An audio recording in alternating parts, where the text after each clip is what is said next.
Risman. Pak, gimana Pak? Pak Risman. Pak, ada hubungannya dengan reklamasi Teluk Jakarta, Pak? Pak, ada hubungannya dengan reklamasi Pak, gimana Pak nanti Pak? Uangnya ke Taufik juga, Pak.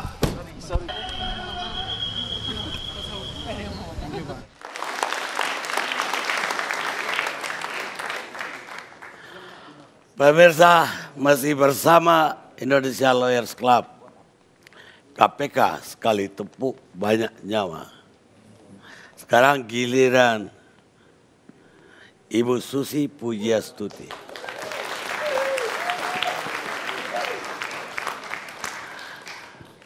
Terima kasih Pak Karni. Tadi saya tuh begitu bicara mau kemari Pak, terima SMS banyak sekali. Bu Susi tuh enggak tahu di sana tuh banyak lawyer kaliber katanya. Nanti dibantai di sana katanya. Terus udah gitu ada yang hitam lagi, ada yang putih lagi. Nah saya bilang kita coba aja. Saya intinya ingin. Justru kalau lulus di sini, itu Ibu udah sempurna lulus. Kalau saya ini ditimpukin tiap hari Pak. Besok nih yang demo juga ada ribuan katanya. Ada 4.000 yang mau demo Susi katanya Pak. Untuk cabut permen nomor 2 katanya dan lain sebagainya. Tapi anyway. Saya ingin hari ini sebetulnya supaya nggak dikejar-kejar wartawan, ditanya terus tentang reklamasi. Saya juga tahu isu reklamasi ini mulai menghangat, mulai mencuat karena berdekatan dengan pilkada. Saya ingin di sini statement saya sebagai pejabat negara, mungkin nanti beberapa yang saya quote sebagai pribadi, pengamat lingkungan juga saya akan bicara ini quote secara pribadi, tapi kali ini di depan ini saya ingin bicara sebagai orang pemerintahan dalam hal ini. Saya mengerti pro dan kontra tentang reklamasi ada dan saya tahu banyak hal-hal yang peraturan-peraturan yang tumpang tindih atau satu muncul kemudian perpres lagi dan lain sebagainya. Itu saya pikir dari 1,5 tahun saya di pemerintah, saya tuh juga banyak mendapatkan peraturan-peraturan yang aneh-aneh Pak. Nah, bukan cuma tentang reklamasi, tentang perikanan, tentang apa. Kadang satu bilang begini, satu bilang tidak. Belum lagi kita misalnya contoh menenggelamkan kapal, nangkap kapal. Oh kapal KKP itu nggak bisa nangkap di ZEE katanya. Karena yang diakui oleh internasional cuma misalnya kapal KPLP sama KRI saja misalnya. Saya bilang jawab, by stupidity I think, saya bilang. Small fisherman dengan sampannya saja, kalau ada di ZEE dia lihat orang curi ikan ya boleh tangkap. Itu dalam pendapat saya. Dan saya pikir UNCLOS pun tidak ngatur sampai ke sana. Itu saja, itu yang simpel-simpel. Jadi saya melihat di sini, saya juga ingin hal ini tidak dipolitisasi. Jadi saya berharap Pak Ahok adalah seorang figur yang telah membawa perubahan kepada Jakarta. Urusan izin-izin yang misalnya belum selesai, kita namanya pemerintah Pak. Pak Jokowi bilang negeri ini tenggelam karena peraturan-peraturan dan izin-izin yang susah. Akan tetapi ada beberapa poin yang barangkali Pak Ahok juga harus ingat. Bahwa reklamasi itu membawa dampak lingkungan. Di sini lingkungan juga adalah sebuah stakeholder. Dan aturan-aturan sebetulnya tidak susah, apalagi kita sama-sama pemerintah. Kalau perlu disegerakan sekarang dengan kecepatan pemerintahan Pak Jokowi, semua selesai permen saja bisa besok langsung tanda tangan oleh Pak Lauli Pak. Ini kecepatan pemerintah. Jadi tidak ada alasan untuk tidak segera menyelesaikan aturan-aturan. Yang kedua, kenapa sebetulnya peraturan itu diadakan? Ya tadi untuk menjaga jangan sampai dampak lingkungan itu tidak tercover dalam solusi-solusi dari kalau kita buat ini konsekuensinya apa? Kan selalu ada Pak. Boleh reklamasi kalau ini. Nah, setahu saya kalau misalnya pengembang itu akan membuat sesuatu, tentunya fasus fasom itu dan konsekuensi-konsekuensi dari pembangunan itu harus dibuat duluan. Saya pernah ikut dalam rapat Menko Ekonomi tentang exactly reklamasi Jakarta ini. Saya bilang persoalan adalah kadang-kadang kita melupakan Jakarta ini punya masalah klasik banjir, juga keeping sinking kan, keeping turun permukaan tanah. Ya saya bilang Pak Menteri PU berusaha dengan segala cara menyelesaikan banyak persoalan dengan sodetan, dengan pelurusan sungai, dengan tanggul supaya tidak banjir lagi Jakarta. Pelurusan sungai, penanggulan itu semua menyimpan, mempercepat arus air, tetapi di pinggir direklamasi akhirnya ya air tergenang lagi. Kenapa? Juga karena kalau pelurusan itu sedimentasi di bawah dasar sungai kan tinggi. Makin hari makin tinggi dan dia tidak keluar kemana-mana karena dibendung. Jadi kalau secara desain Jakarta diteruskan reklamasi tanpa ada pendalaman sungai, tanpa ada pendalaman laut, itu akan berakibat ya Jakarta it's flood in, it's digenangi. Itu persoalan yang pasti akan muncul. Yang kedua di pesisir juga ada stakeholder para nelayan. Yang saya mengerti bahwa mereka tempat tinggal akan diganti, akan dapat rumah susun dan lain sebagainya. Akan tetapi nelayan juga punya livelihood Pak, mata pencaharian. Nah ini kalau depannya sudah ditutup, mereka akan kemana? Tentunya ini harus jadi pertimbangan. Saya mengerti ambisi pemerintah Jakarta untuk membangun sebuah properti area yang baik, yang seperti Dubai, yang seperti reklamasi di mana-mana sebetulnya boleh, Pak. Akan tetapi semua parameter lingkungan tidak boleh ditinggal. Itulah kenapa ada AMDAL proses, ada stakeholder dan lain sebagainya. Kita boleh pangkas tetapi ada beberapa yang tidak boleh. Kita boleh buat deregulasi tapi tidak boleh semua kita tabrak. Karena kalau itu terjadi disaster itu pasti akan terjadi. Dan saya pikir di sini kembali lagi mohon apa yang saya state ini tidak dipolitisasi, bukan untuk jatuhkan Pak Ahok, bukan untuk mempengaruhi influencing di pilkada. Apalagi sudah pertanyaan orang juga macam-macam kepada saya, Pak. Jadi ya saya pikir kita coba dingin kepala, Pak. Reklamasi ini apa surat-surat belum selesai, ayo selesaikan. Tapi tidak berarti kalau ini belum selesai ini jalan terus, mesti ada postpone sebentar. Saya tahu orang mau bikin listrik yang buat keperluan stakeholder banyak pun kata Pak Presiden sampai 6 tahun kadang-kadang prosesnya. Berarti itu salah saya bilang, itu tidak betul. Tidak boleh kita bikin izin itu sampai begitu lama. Akan tetapi semua dampak ini harus segera diinventarisir dan apa penyelesaiannya. Saya tidak setuju kalau nelayan hanya dikasih ganti rugi rumah tanpa memikirkan future livelihood dari mereka. Kemudian dari apa yang saya baca di sini seharusnya jarak dari daratan itu 300 meter, ini hanya sekitar 100 meter. Saya sudah beberapa kali, nah ini akan menyebabkan beberapa fasilitas pemerintah tentu yang ada di pinggir akan mengalami genangan. Dan ini saya sudah bilang semestinya bendungan dibangun dulu, watershed diselesaikan dulu, sungai didalami, tidak membangun sana dulu karena air akan kemana Pak? Kita tidak bisa buang air begitu saja. Jadi sangat penting jangan sampai nanti setelah banjir pemerintah akhirnya harus membangun bendungan. Itu yang saya bicarakan dalam rakor di Menko. Saya bilang mestinya segera Pemda DKI, kebetulan waktu itu ada Gubernur Pak Rano Karno dan Pak Heriawan dari Jawa Barat. Beli tanah dari Jawa Barat, dari Banten. Untuk apa? Untuk daerah genangan. Begitu wilayah water catchment-nya sudah ada, floodplain sudah ada, ya boleh baru mulai bangun pulau misalnya.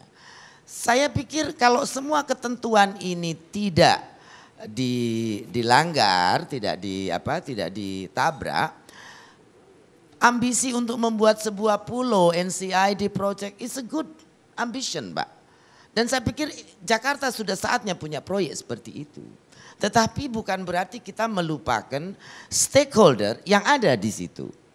Kita harus semua dan saya yakin Belanda yang memang jagonya membuat kota dam, kota-kota di bawah permukaan air laut. Akan tetapi itu semua sudah pikirkan dari watershed, dari alur sungai, dari renaturalisasi sungai, bagaimana itu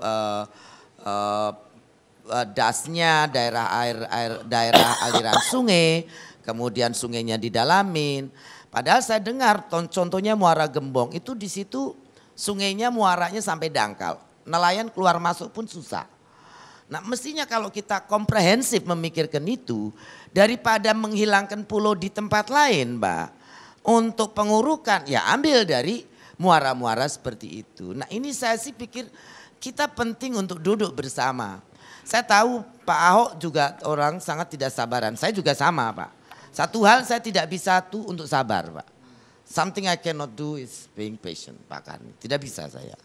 Tapi saya tahu bahwa semua itu ada aturan-aturan. Jadi saya pikir diselesaikan untuk Pak Ahok saran saya selesaikan izin-izin dengan kita. Untuk sementara sebelum izin jalan dipospon. Kemudian selesaikan semua program-program substitusi yang akan diberikan kepada nelayan. Wilayah mereka livelihoodnya mau dikemanakan. Alam juga mau diapakan. Karena kalau kita menutup wilayah air 10.000 hektar berarti kita harus siapkan 10.000 hektar water catchment. Itu bisa pendalaman sungai, bisa pendalaman di depan laut itu sendiri. Persoalan kalau ini Jakarta ini kan menjadi perhatian Pak, karena reklamasi ini banyak daerah semua minta reklamasi Pak. Persoalannya itu tidak semua memikirkan what is the impact daripada para stakeholdernya, baik manusianya maupun alamnya. Kadang-kadang tidak dipikir sampai sejauh itu. Dan persoalan kita ini negara maritim Pak, punya pantai terpanjang di dunia, nomor 2. Orang Jakarta 20 juta tidak punya akses ke pantai freely. And I don't think this right. Ironis. Dan saya harapkan dengan pembangunan pulau ini akan membuat beberapa wilayah Jakarta pinggiran ini bisa dikosongkan untuk supaya masyarakat Jakarta bisa menikmati pantai. Free. Not paying, Mbak. Saya pikir ini hak-hak publik yang selama ini terlupakan. Dan sudah saatnya kita betulkan. Malu Pak sebagai pemilik panjang pantai nomor 2 di dunia. Tapi nomor 2 97.000 kilometer. Tapi tidak pernah lihat pantai. Ya 20 million people nggak punya akses ke pantai. Negara pun tidak punya lagi ya terbuka, ruangan terbuka. Ya ini yang harus kita pikirkan. Jadi tapi kalau, secara wewenang, ini wewenang Ibu Menteri atau wewenang Gubernur? Kalau secara dengan Perpres yang baru itu semestinya karena Jakarta sudah masuk wilayah strategis nasional itu harus dari kami izin pelaksanaannya. Akan tetapi kita pemerintah Pak, sama-sama pemerintah. Kita bisa bekerja menyelesaikan izin-izin ini dengan cepat. Akan tetapi pada saat izin pelaksanaan kami akan memberikan rekomendasi. Dan tanpa rekomendasi ini dilakukan ya tidak boleh dilaksanakan. Jadi rekomendasi itu adalah water catchment, watershed dan itu saya rasa orang ahli akan di sini saya bawa juga ahli untuk keairan dan lain sebagainya. Kalau saya bukan pakar Pak Karni. Saya mengerti segala sesuatu dengan by logic and by heart. And that's why saya bikin semua simple and easy. Tetapi karena saya punya hati, saya juga pikir semuanya harus oke. Itu yang paling penting. Hebat. Pak Mirsa, mudah-mudahan dapat pencerahan dari Ibu Menteri barusan. Kita lanjutkan ke bekas atau mantan Menteri Kelautan, Pak Fadel Muhammad. Terima kasih Bung Karni. Saya akan menyampaikan beberapa hal yang belum disampaikan oleh pembicara-pembicara sebelumnya. Masalah kegaduhan reklamasi ini memang sudah ramai sekali. Kegaduhannya itu ramai dan kemudian ini semua sebenarnya sudah ada aturan-aturan. Mulai undang-undang kita pegangan, Undang-Undang Nomor 32 tahun 2009 tentang perlindungan dan pengelolaan lingkungan hidup. Ini pertama yang ada kita pegang. Kemudian Undang-Undang Nomor 26 tahun 2007 tentang tata ruang. Kemudian Undang-Undang Nomor 27 juga tahun 2007 tentang pengelolaan wilayah pesisir dan pulau-pulau. Kemudian ada juga undang-undang yang kecil, tetapi di sini sudah terlihat bagaimana kepentingan publik mesti diutamakan tanpa memberikan perhatian terlalu besar terhadap pemodal-pemodal. Kemudian tahun 2003 itu Nabil Makarim bersama-sama Pak Emil Salim ketika itu mempengaruhi beliau dan atur ada namanya Kepmen LH nomor 14 2003 Pak Karni tentang ketidaklayakan rencana kegiatan reklamasi dan revitalisasi pantai utara Jakarta yang dibuat oleh badan. Kemudian ini yang menjadi persoalan intinya. 6 perusahaan yaitu pemodal-pemodal besar, Bakti Era Mulia, Taman Harapan Indah, Manggala Krida Yuda, kemudian mereka-mereka 6 perusahaan ini mengajukan gugatan ke PT UN. Dan sesudah itu di PT UN prosesnya yang dimenangkan oleh hakim adalah dicabut Kepmen yang dibuat oleh mereka. Ketika itu Kepmen tersebut dicabut oleh hakim dikatakan bahwa dianggap bertentangan dengan prosedur hukum administrasi. Ramai, orang protes, orang ini ramai. Sesudah itu saya persingkat, saya dipercaya jadi menteri. Datanglah Pak Nabil Makarim dan Pak Emil Salim. Pak Nabil mengatakan kepada saya, Bung Fadel, ini jangan you terpengaruh dengan pemodal-pemodal besar. Kalau mereka bangun di sini, bagaimana biota laut, lingkungan hidup, panjang lebar menjelaskannya. Maka saya kemudian membuat Pelpres nomor 122, Pelpres reklamasi wilayah pesisir dan pulau-pulau kecil. Pelpres ini ada proses yang tadi disebut oleh teman-teman. Jelas aturan-aturan yang mesti diikuti, prosesnya bagaimana. Juga di KLH keluar ketika itu kita koordinasi dengan Menteri Lingkungan Hidup nomor 5 tahun 2012. Tapi ketika saya baca di media massa dan mendengar, ini semua sudah tidak diikuti lagi. Semua berjalan tidak mengikuti aturan-aturan yang ada. Maka akhirnya ramai dan akhirnya tiba-tiba sampailah kita kepada musibah yang ada. Sehingga saya sependapat dengan KPK mengatakan ini adalah masalah besar. Masalah melibatkan begitu banyak orang-orang. Saya ingin memberikan gambaran kepada teman-teman sekalian bahwa kalau kita bicara reklamasi, yang berhasil itu di mana? Dubai, dia bikin Palm Island. Jepang di Haneda, Hong Kong, Bandara Hong Kong. Saya ikut terlibat membangun boarding bridge sana. Semua kami yang bangun, saya tahu persis. Tetapi bagaimana dia memberikan perhatian terhadap lingkungan hidup, biota lautnya. Yang gagal kita lihat banyak. Di Dongga Bay di Johor, Malaysia, hancur. Yang tadi Ibu Susi katakan kualitas airnya. Seperti mirip-mirip di Kapuk. Kita lihat juga yang gagal di mana? Di Manado. Saya jadi gubernur Gorontalo, kita melihat bagaimana biota laut hancur di sana. Teluk Lampung, tadi katakan teman-teman. Reklamasi Donggala. Jadi banyak sekali ini hal-hal yang dilaksanakan reklamasi tanpa mengikuti Pelpres yang sudah kami buat, yaitu tahun keluar 2012, Pelpres 122. Saya ingin mengatakan bahwa kita perlu ada pendekatan. Dan saya sudah katakan kepada teman-teman di DKI bahwa harus pakai pendekatan Integrated Coastal Zone Management. Ini yang sangat terkenal, tetap memperhatikan lingkungan, memperhatikan kepentingan nelayan dan sebagainya. Tapi saat ini sudah terjadi dan sesuatu yang membuat lingkungan dan biota laut rusak dan sebagainya. Sehingga saya kira kita perlu mengambil langkah-langkah. Yang pertama, membenahi kembali sesuai dengan Perpres yang sudah ada.